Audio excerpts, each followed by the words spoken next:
For the first time in a couple of years, parts of the art and auction industry gathered under one roof, and the Art and Business Conference in London kicked off last week. In Church House, beautiful premises in Westminster, I had the honor of starting the day as a keynote speaker before the various very rewarding and interesting panel discussions took place.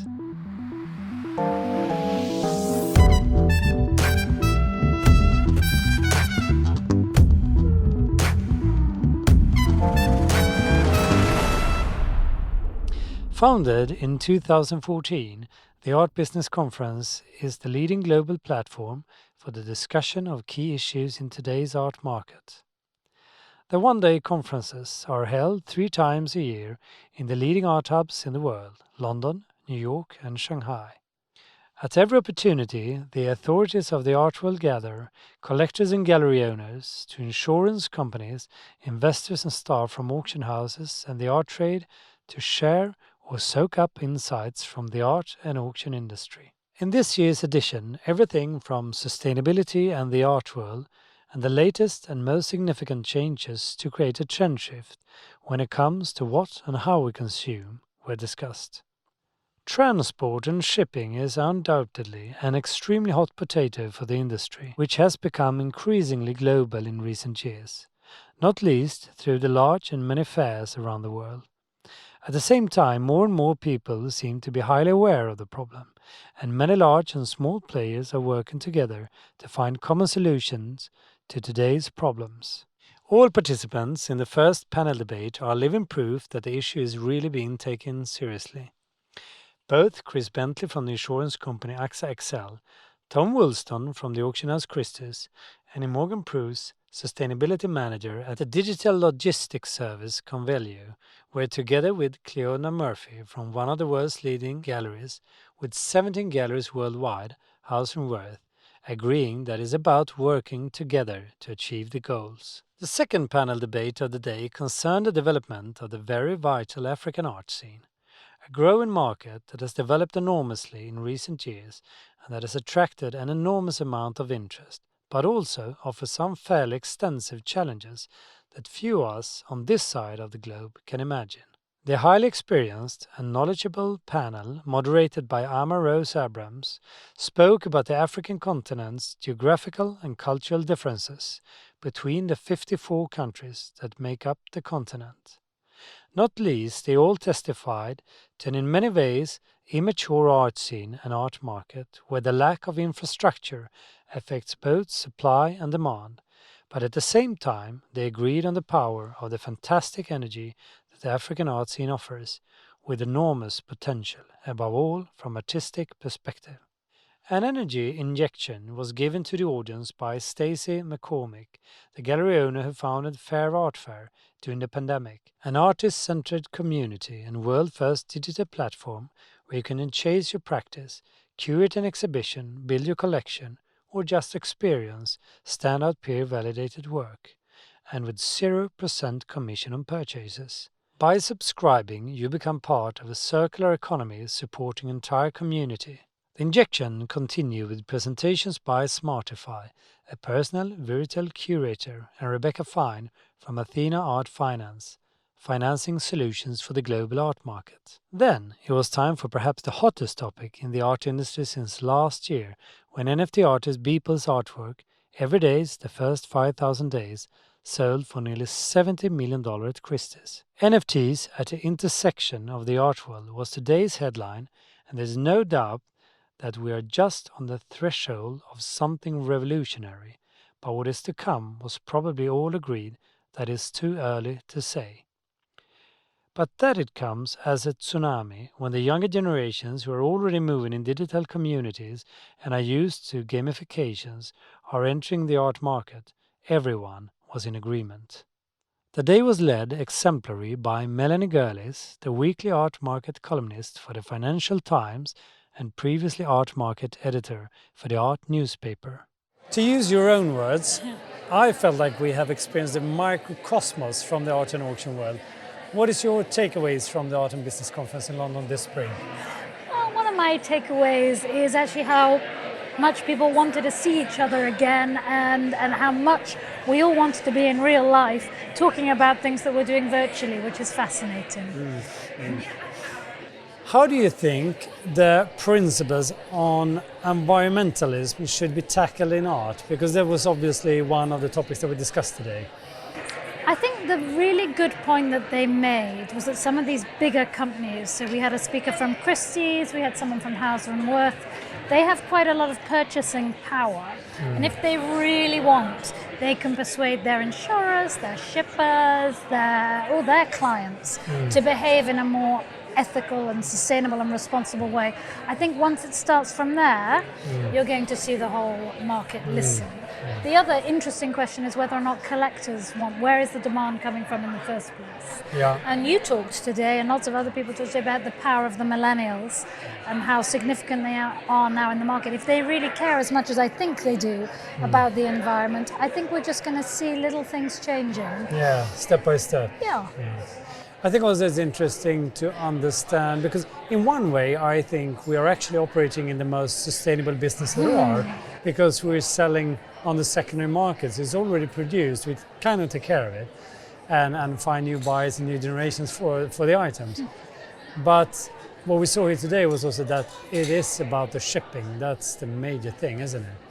That's really interesting. Yes, you're right. We're in the sort of oldest recyclable market in the world. Yeah. It's just what goes around the sale of one of those objects can be a lot of airplanes, not just to ship the work, but we ship a lot of people around the world.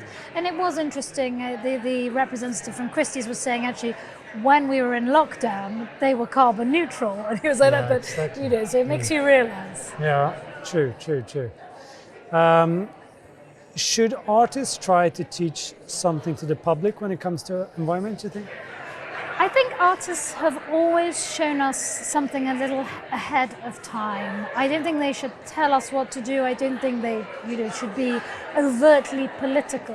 But artists who really care about the environment, and there are a lot of artists who do, because I always think artists are slightly see into the future. They're clairvoyants. Yeah. And I think they can help us learn, yes. They see something that we don't because we're too busy to see something else, right? Exactly. But then how do you see sustainable exhibitions? Where should we start? Should we just avoid exhibitions altogether when possible?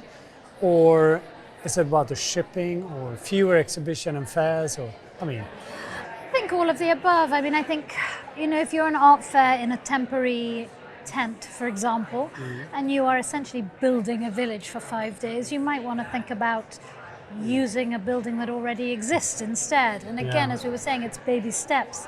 With exhibitions, yes, can you do an exhibition of art from somewhere a little closer to home? Now, I'm not saying you're not allowed to show Asian art in America, but are there ways of doing that in a more sustainable way? Could you use the same exhibition in Asia and America? It's just about thinking about ways to make it a little better for the planet.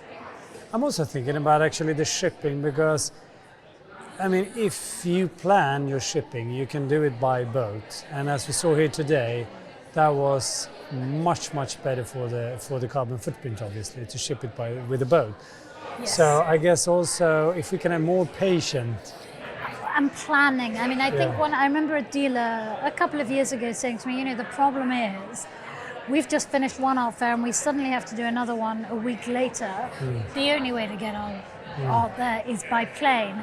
Whereas maybe if you do slightly fewer fairs, you plan a little more in advance, and you do have to, shipping does carry, the guy from AXA XL made it very clear there are risks.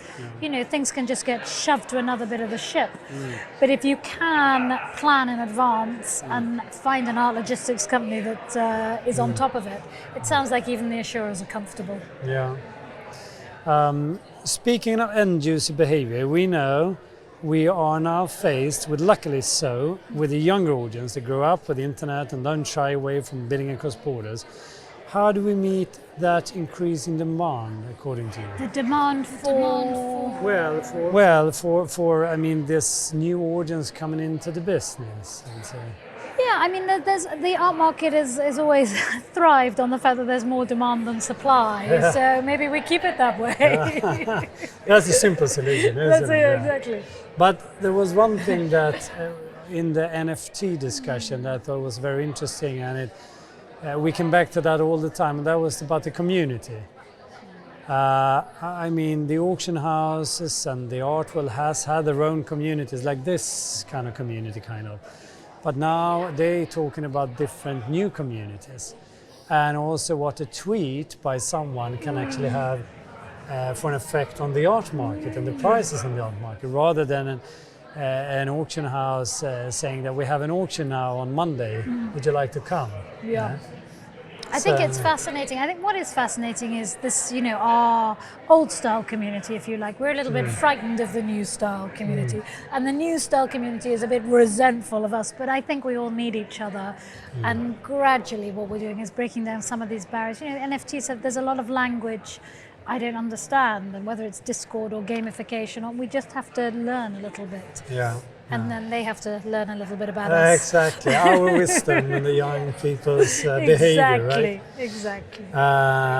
Do the industry need to change and be more transparent with millennials and Generation Z, you think? Or I think this industry doesn't help itself by not being that transparent at all. There are improvements, and we heard today, obviously now more art fairs are online, there has been more transparency in the primary art market, but you've also got things that aren't that, there's also more private sales from auction. I'm actually not sure this market is more transparent. I completely believe that if you have more transparency, you have a bigger market. yeah, It's just not in everyone's interest at the moment to have a bigger market. exactly. This is also coming slowly, step by step, I guess. We heard about the African art scene, which is, we talk about Africa as a great country, but it is actually a continent with 54 different nations. And I think it was interesting to hear more granular kind of information or insights from different markets about like the Nigerian, the Ghana auction. But they're also talking about the lack of infrastructure of those markets. Like they don't even have the ability to restore the paintings. They had to send it to London to get the paintings restored for the museums. How can we tackle that? Well, do you know what struck me while they were talking is it comes down to education. We have phenomenal universities, art schools, tech schools that are teaching people art logistics. You can do an MA in art logistics at Sotheby's Institute. If something like that could be taught on the ground right from the beginning, if the art schools had a lesson in curating or caring, let's just call it caring for art, then people would know not to leave it on the floor, walk. I'm not saying everyone in Africa walks on paintings, but I think there have been examples of that sort of thing. It's just understanding how best to care for art, and it's education at quite an early stage. I don't think residencies for artists and curators are necessarily the answer. I think as you teach art, you also teach caring about art. Actually, every topic today, we touched one thing, and that is that financial aspect of the art market. Would you say art is the new currency?